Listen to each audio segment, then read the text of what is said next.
Hello and welcome back to the Infinity Saga and Beyond MCU fan podcast. My name is Jordan Wiegand, and we will be talking for the first time in 2 months here about Marvel because there has been not a lot to talk about on the actual Marvel side. The last thing we've had come out was Quantumania, and we had some controversy not long after Quantumania with Jonathan Majors. We'll kind of talk a little bit about that later in the show. But we do have like 3 trailers to get through. We have an updated Guardians of the Galaxy trailer, the new Marvels trailer, and then we have Secret Invasion. So I was originally debating like last week to say, let's do a Secret Invasion episode. And then it kind of got by me, and then the Marvels came out with their trailer. So I was like, you know what? Let's just do it all in one show. We'll get after it, right? We'll do this. We now know Secret Invasion is in June. I already have my guest lined up for that, but that's another 2 months. So I don't know the next time I'm doing another episode specifically of To the Infinity Saga and Beyond before Secret Invasion comes out. Maybe we'll talk about the comic Secret Invasion beforehand. But if you're subscribed to the YouTube, you'll only see the Infinity Saga and Beyond stuff. If you're subscribed to our audio feed, you also get our Elseworlds episode, which is our DC fan podcast, which now I have a co-host, Chris, who is on the show every week going forward. So you can check out those. Those are in your podcast feed if you're listening to the podcast on Spotify, iTunes. Those episodes dropping probably about 2 a week, because I'm doing an update on my first watch through of the Arrowverse. So we kind of tell you ahead of time before we start spoiling stuff where we left off. And then, this last one we just did that will be dropping later this weekend is a talk about the Jeff Johns Flash Rebirth. So we're going to be talking about that. And then next week we're going to be talking about Superman American Alien. So tons of DC content going on because I have a co-host there, so it's a little easier to handle. And really this show, there's not a lot of Marvel stuff going on right now. DC does have Superman and Lois. It just had Shazam too. So, Black Adam in October. So we've been having a lot of DC stuff actually being announced or rumors breaking down. Marvel hasn't had a lot of that recently, except for rumors of like maybe slowing down, which is also part of the reason why we haven't had an episode in a while. I remember Secret Invasion, I think, was originally slated for like March. That was a rumor. Then it kind of got pushed to May, was a rumor, and then now June. So that gives us such a huge break from Quantumania, which I think some people need. I do think some people need the break. It was kind of nice to be able to have a break as well, but now I'm kind of gearing up where I'm like, oh, I kind of want Secret Invasion. So I guess we'll talk about that trailer not first. We're actually going to show the Marvels first. So let me go ahead and get that queued up, and then we'll watch the trailer. Captain Rambo? What the hell are you doing? Entering the jump point perimeter. I'm gonna get you some readings, Fury. Hello? Hello?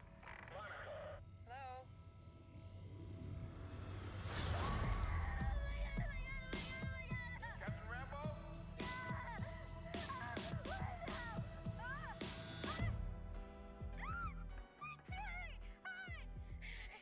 Is this an Avengers test?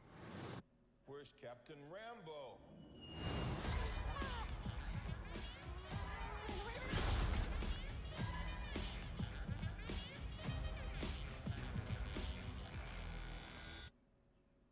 What the?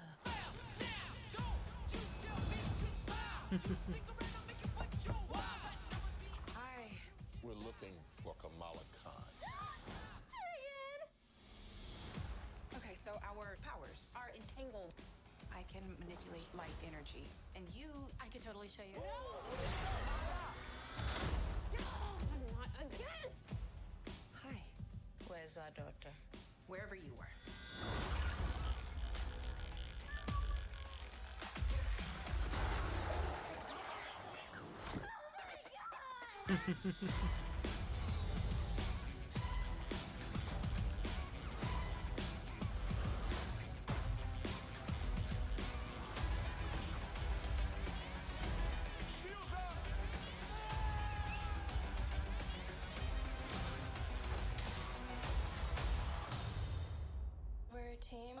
not a team. We're not a team.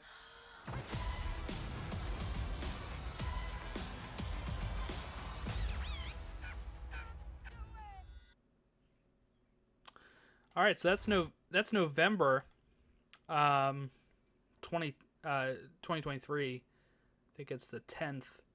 But this looks pretty interesting with having the the powers making them constantly change places, and I think that can create for some really cool fight scenes, like we kind of see at the end here. But also really just love this moment of Goose, just like totally eating whoever these bad guys are.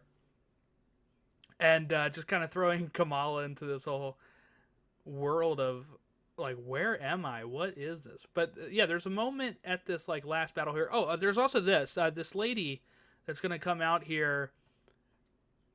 Right here, it looks like she's holding Ronan the Accuser's staff, and they do look like some Kree people, also mixed in with some like humans.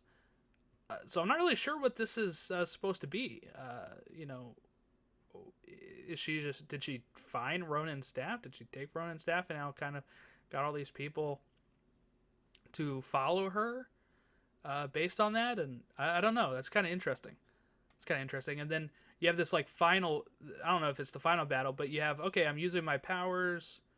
I assume at some point when they're using their powers here, they can change and kind of try to surprise the villain with, I'm here now, I'm there now, this person's here, or maybe at that point they're already unentangled. But it does sound interesting that their powers are kind of entangled.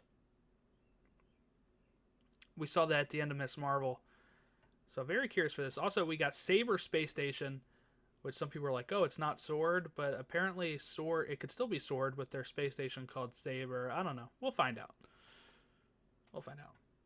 Overall, I think that looks like a really fun movie. The trailer has great music. It looks funny. It looks like I've seen a lot of praise for it. So I'm very happy that people are seemingly really digging the look and the feel of the Marvels. And it's got like this mini team up feel, as much as Carol and Monica don't want to say it's a team up. It definitely is. Kamala's right there. They are a team. They are the Marvels. We're gonna get to see them in action. I'm really excited to see how they all handle and interact with each other. But it is just a teaser, and we are still like 7 months away. So we'll see how it all goes from there, and we'll have to wait. We'll have to wait for the better, like another trailer that kind of tells us more of the plot and all that. But I'm really looking forward to it. So let's go ahead and queue up Secret Invasion. Fury, since you've been gone, things have gotten much worse.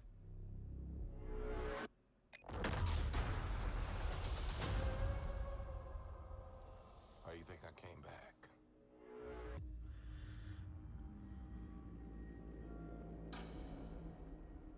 You're in no shape for this fight that lies before us, old friend.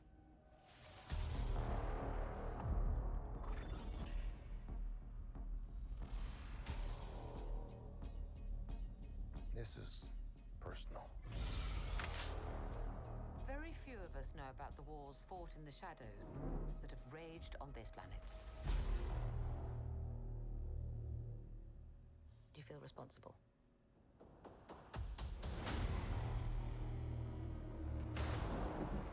Where are the Avengers? This war is one I have to fight alone.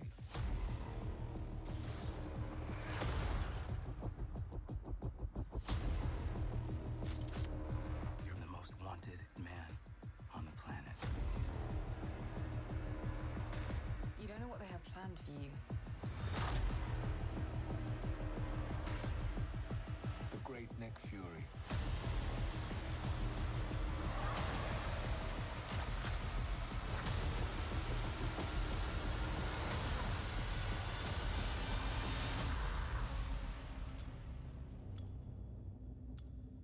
One last fight.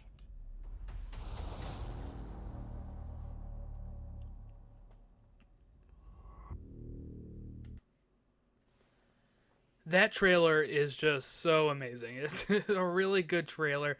Feels very, very Winter Soldier. I do think that this is going to be like a just total different tone. Now I'm kind of wondering, because I watched these two trailers back to back. I do think it's good to have, like, the Marvels, which looks fun, and this one that looks like maybe a more thriller type, you don't know who you can trust type of story.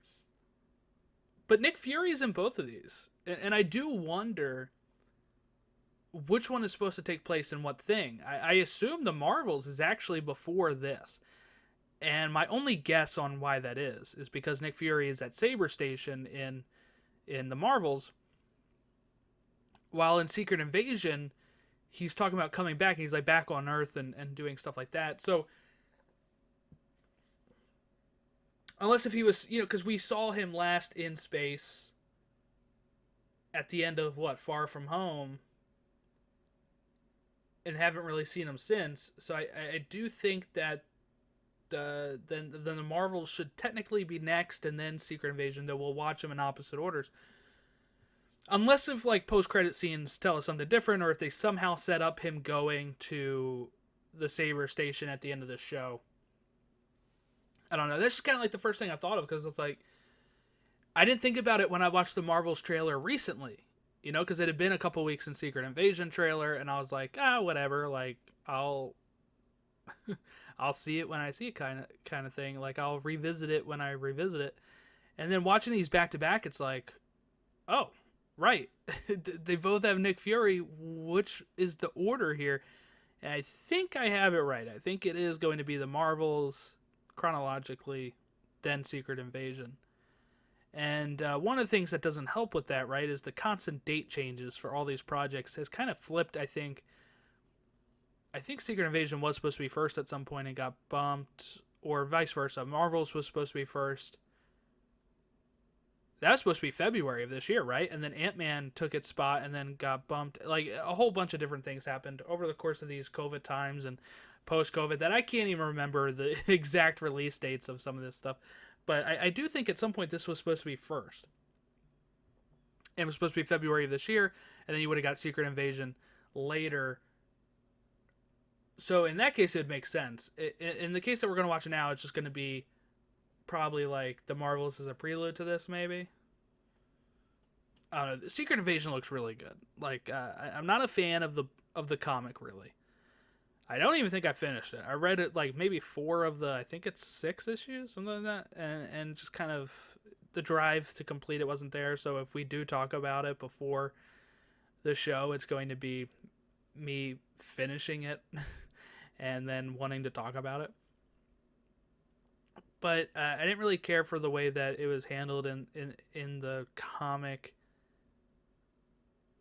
This looks just like really, really good. This is, like I said with Winter Soldier, going back to that, who you can trust. It's not just like the tone of the trailer and it being more like a spy thriller type thing. The message is the same. Winter Soldier, we didn't know who to trust due to the Hydra infiltration, and now it's more of a, we don't know who to trust due to the Skrulls infiltration, which seems to be maybe some rogue Skrulls that were not a fan of maybe the way that they weren't protected at a certain thing, or something happened where they got upset and kind of thrown off with, upset with the other faction of Skrulls and upset with the humans, and is now turning against them and, infiltrating that. So I do think we'll see some people here that are Skrulls. I don't think they'll really do too much of like the heroes are Skrulls. What I mean by that is I don't think we'll randomly see like Sam Wilson is a Skrull. I think you could see like Rhodey as a Skrull. I think you could see somebody like Martin Freeman's character as a Skrull, or not ever knowing who is or who isn't Skrull. Maria Hill could be one. Like, there's so many options that you can do with Secret Invasion. So really looking forward to it. Really excited to see how it plays out. It looks really fantastic. That's our next MCU project, by the way. 2 months away from Secret Invasion. And I guess let's get the Guardians of the Galaxy Volume 3 trailer. This is a final trailer, I think is what they called it. Last night I had a dream about when we first met. We were criminals, friends, and then we became guardians. This is the end of the road. Let's make it count. On May 5th, I will destroy The Guardians. It's time to say goodbye. Summer begins. It's a face-off with their final tour. I guess we'll die trying. I am Groot. I know who you are already. Guardians of the Galaxy Volume 3. Are you ready? I was 8 years old when I left Earth. You want me to drive? No, I'll drive. Figure out how to put it in backwards. In theaters May 5th, rated PG-13. Tickets on sale now. Peter driving got me good there. That was really funny. This looks phenomenal, by the way. I am a big Guardians fan, big James Gunn fan. Really excited to see this movie. I know some people are kind of down on Marvel lately, or even just down on superhero films or Guardian. You know, like the tracking. Some people are thinking the tracking's not high enough. The pre-sales are not high enough for this movie yet. I think it'll get there at a certain time. You may not even get that many pre-sales. I think the walk-ups will be there. I don't know. I'm not an expert on that, but my issue with that is I'm a huge fan, hardcore fan.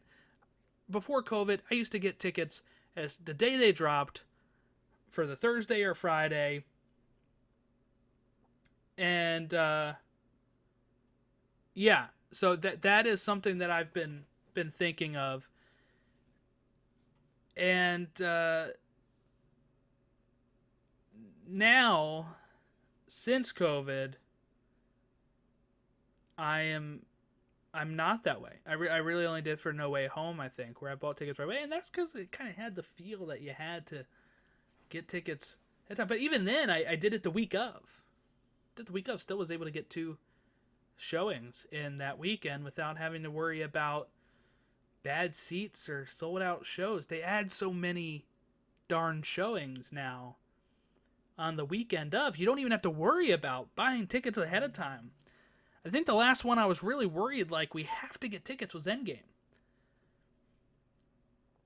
So I do think some things have changed in that regard. For me, anyway, it has. I can now wait the week of. Just go walk up or buy the ticket online, you know, on the Monday before the Thursday. And part of it I've needed to do. There was one time I was going to go re-see No Way Home, and I was waiting until like the day of to buy tickets, and somebody in my family tested positive for COVID, so as a safety precaution, I did not go because I was in close contact with them. And if I had bought tickets in advance, that would have sucked. I would have lost money on it. So I do think now some people are a little bit more cautious with that. Plus, like I said, they add so many showings in a weekend because they know it's going to be huge that I usually don't have the problem of just being able to go the week of, log on, and buy tickets. So right now, I am a huge fan. The show opens up, right? Guardians opens up in what, 2-3 weeks? I still have not got my tickets. I'll probably wait until the week of. It may limit my options a bit, but it's not like I'm that worried about it in the sense of I usually end up okay. I usually end up on top. So I'm not actually that worried about, you know, like there's my local theater I like to go to. They're a smaller chain. They have another branch in another little town that's only like another 15 minutes away from me, while the other one's like 10 minutes away from me. So if I don't get it there, usually the other one's not as busy. I get to go there. That's what I did for No Way Home. So there's this idea that people are like, well, you know, Marvel films usually really sell well. This is like not selling well right now. I think that this will one, I think the reviews will be good. I think the word of mouth will be good. And I do think some people are just kind of over buying tickets that far in advance. So many things can go wrong now if you buy tickets that far in advance. You might have to miss the show, might test positive for COVID or something and have to miss the show. Like, there's a lot of risks there. So, I don't know. Like I said, I'm not an expert on it, but that's kind of my viewpoint on why I've stopped buying tickets so far in advance. It's not needed.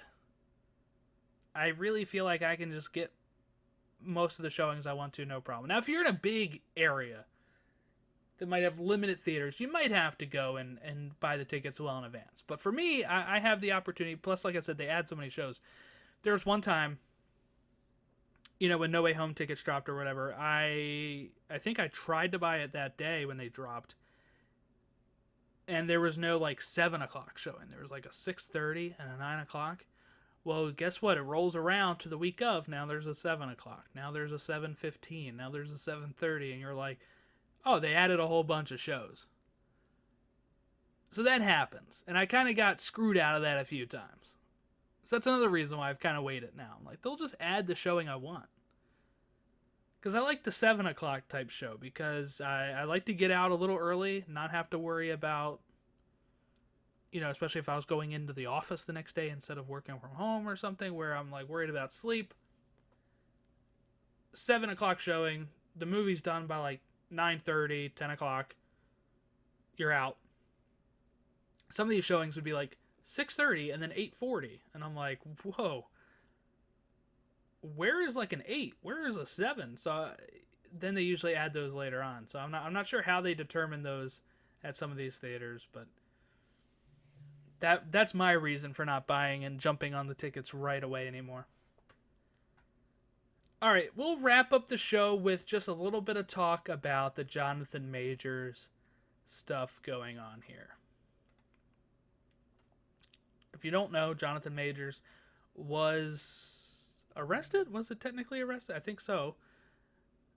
He was charged with a crime of abuse, right, of his significant other, I believe she was.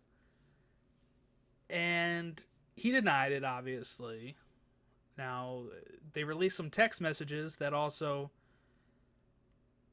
they thought would help, but actually made it worse, I think. I think it did make it worse because the way that the woman, I don't think we know her name, which is good. We don't need to know that.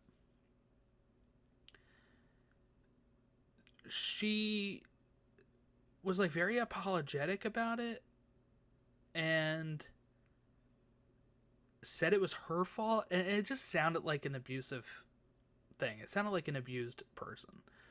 How they usually will try to maybe protect the abusive person and blame themselves. I shouldn't have done that. I shouldn't have reached for your phone is what she said. So apparently, and the marks on her were from strangulation. So again, right now we don't really know what's going on with that.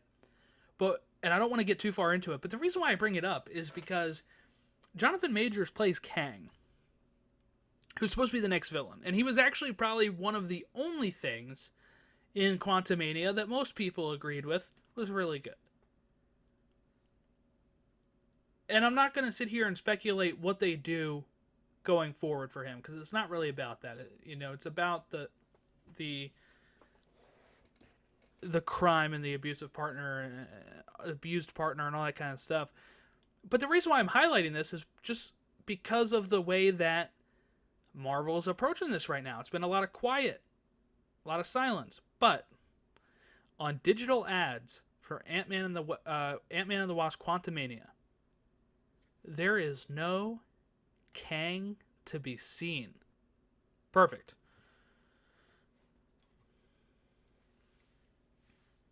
Perfect. Look at this poster. This is not the official poster.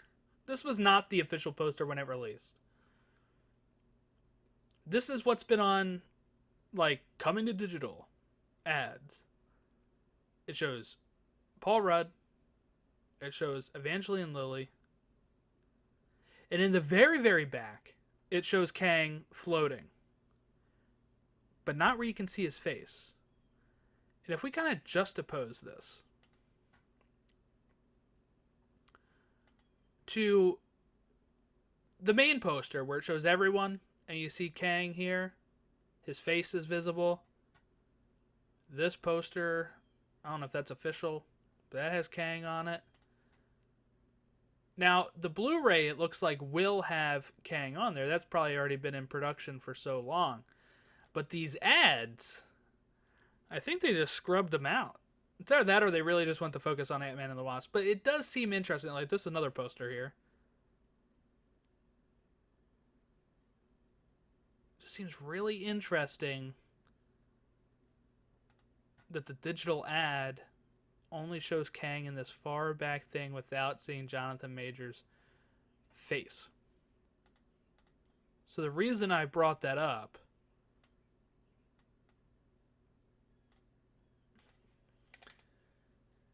it may or may not be a sign on how they are going to handle Kang going forward, or, you know, I think at this point they're probably sitting back and waiting for more information. They're waiting for actual stuff to happen here. But if it does come out that this was really abusive, I can't see them sticking with him. I can't see it happening. People will bring up, like, Josh Brolin. Apparently he had some issues with that in the past, but I think that was well before Thanos compared to it actively happening while Jonathan Majors is Kang. So if that is what happens, we'll see, I guess. You know, he's innocent until proven guilty. So I guess we'll wait and see how it goes through the courts. And the lawyer said the charges would be dropped, and they haven't been yet. So I don't know. They also said they had, like, video evidence of the cab. So again, all this stuff is stuff that can change, can be flowing, can be stuff that we'll find out more later. But I just thought it was interesting the way that the ad was, and maybe that was how they were always gonna show that, right? Is they're like, we really just want to focus on Ant-Man and the Wasp. Well, it could be nothing, but I just found it interesting that he wasn't anywhere to be seen with his actual face, which they had leaned heavily on in the actual promotion of the theatrical release. So, like I said, could be nothing, but just thought I'd point that out. But yeah, so that is our show for today. Keep your eyes and ears peeled for whatever content we put out for the foreseeable future as we build up to Secret Invasion in June. My friend Casey should be jumping on for those episodes. Same thing with Loki Season 2, which I think is supposed to be September now. So we'll see. But yeah, so I guess we'll see how it goes from there. But if you're interested in DC content, like I said, if you're watching on the YouTube, it's Elseworlds, a DC fan podcast on our YouTube. If you're on our podcast feed, you already get it if you're subscribed to this show here. And I think I might be putting out an episode of The Pod Awakens on our feeds here just to see if anybody's interested in Star Wars talk. I do have a separate podcast for that, but just going to put it on here for the Celebration news. If you want to try out the show and then see if you want to follow it from there, it's called The Pod Awakens. And that's our Star Wars talk. So I've recorded a whole episode about all of the Celebration news, the 3 new films announced, TV trailers, all that good stuff can be found on The Pod Awakens. And I'll put that episode on this feed for anyone interested. But have a great rest of your weekend. I hope everyone is enjoying their weekend, and we'll catch you next time.